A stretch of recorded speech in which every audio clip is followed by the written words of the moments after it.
حضرت عمر فاروق رضی اللہ عنہ کی زندگی کا ایک مشہور ایمان افروز واقعہ اسلامی تاریخ میں کا نام عدل، بہادری اور حق گواہی کی علامت سمجھا جاتا ہے۔ آپ کی پوری زندگی اسلام کی خدمت، انصاف اور اللہ تعالیٰ کے خوف سے بھری ہوئی تھی۔ آپ کے بے شمار واقعات مشہور ہیں، مگر یہ ایک واقعہ ایسا ہے جو آج بھی مسلمانوں کے دلوں کو جھنجھوڑ دیتا ہے۔ یہ واقعہ آپ کے انصاف، عاجزی اور ریاضی محبت کو ظاہر کرتا ہے۔ یہ اس زمانے کا واقعہ ہے جب مسلمانوں کے خلیفہ تھے۔ اسلامی حکومت بہت وسیع ہو چکی تھی۔ عرب کے بڑے بڑے علاقے اسلام کے زیر نگہ تھے، لیکن اتنی بڑی سلطنت کا حکمران ہونے کے باوجود آپ کی زندگی نہایت سادہ تھی۔ نہ شاہی محل، نہ قیمتی لباس اور نہ ہی خادموں کی قطار۔ آپ اکثر راتوں کو مدینے کی گلیوں میں گھومتے تاکہ اپنی رعیہ کے حالات جان سکے۔ ایک رات کا ذکر ہے کہ آپ اپنے خادم حضرت اسلام کے ساتھ مدینہ منورہ کے باہر کی طرف نکلے۔ سرد رات تھی، ہوا تیز چل رہی تھی اور ہر طرف خاموشی چھائی ہوئی تھی۔ چلتے چلتے آپ نے دور ایک جگہ آگ جلتی دیکھی۔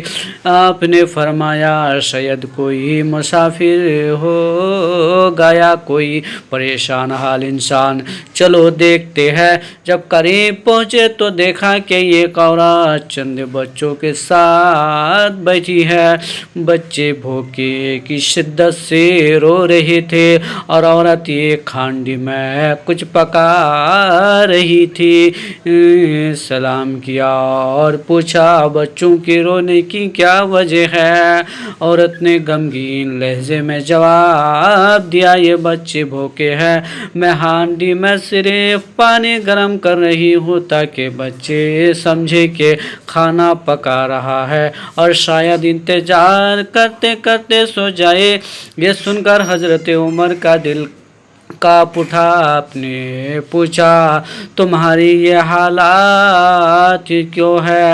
عورت بولی، ہمارا خلیفہ عمر ہماری خبر نہیں لیتا، اگر وہ ہمارا خیال رکھتا تو آج میرے بچے بھوکے نہ سوتے۔ یہ الفاظ سن کر کی آنکھوں میں آنسو آ گئے۔ حالانکہ عورت نہیں جانتی تھی کہ جس شخص سے وہ شکایت کر رہی ہے وہی مسلمانوں کا خلیفہ عمر ہے۔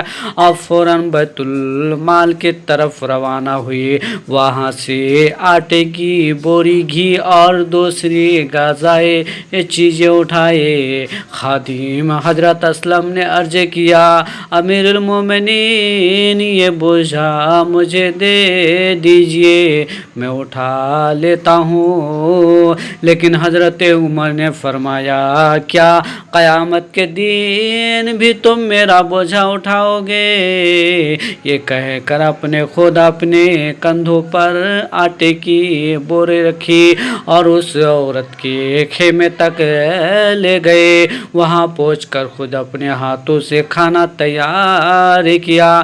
آگ جلائی، ہانڈی میں آٹا ڈالا اور بچوں کے لیے کھانا پکایا۔ دھویں کی وجہ سے آپ کی داڑھی مبارک تک دھواں پہنچ رہا تھا، مگر آپ مسلسل کام کرتے رہے۔ جب کھانا تیار ہو گیا تو بچوں نے پیٹ بھر کر کھانا کھایا اور خوشی سے کھیلنے لگے۔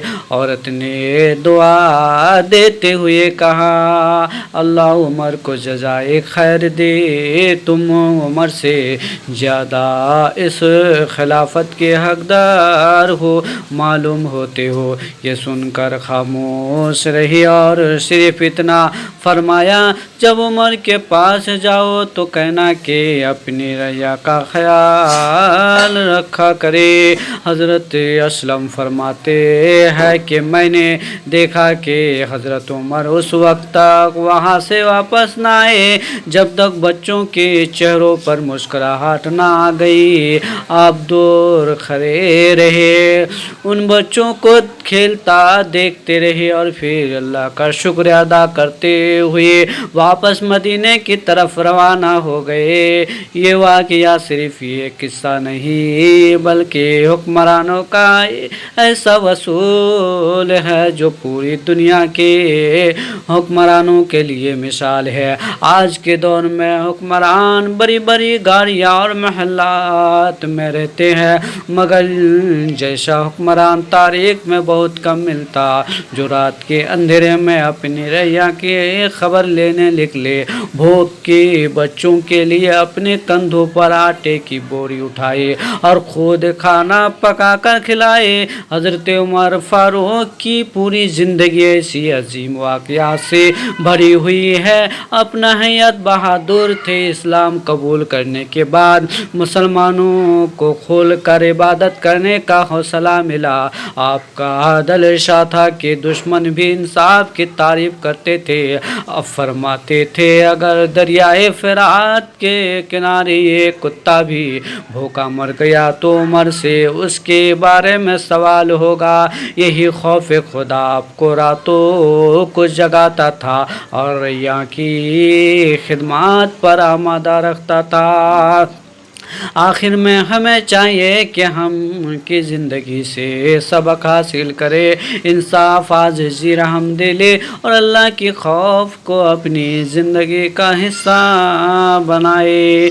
یہی وہ صفات ہیں جنہوں نے حضرت عمر فاروق کو تاریخ اسلام کا عظیم انسان بنا دیا۔ ہم سب مسلمان کو راہ صراط المستقیم پر چلنے کی توفیق نصیب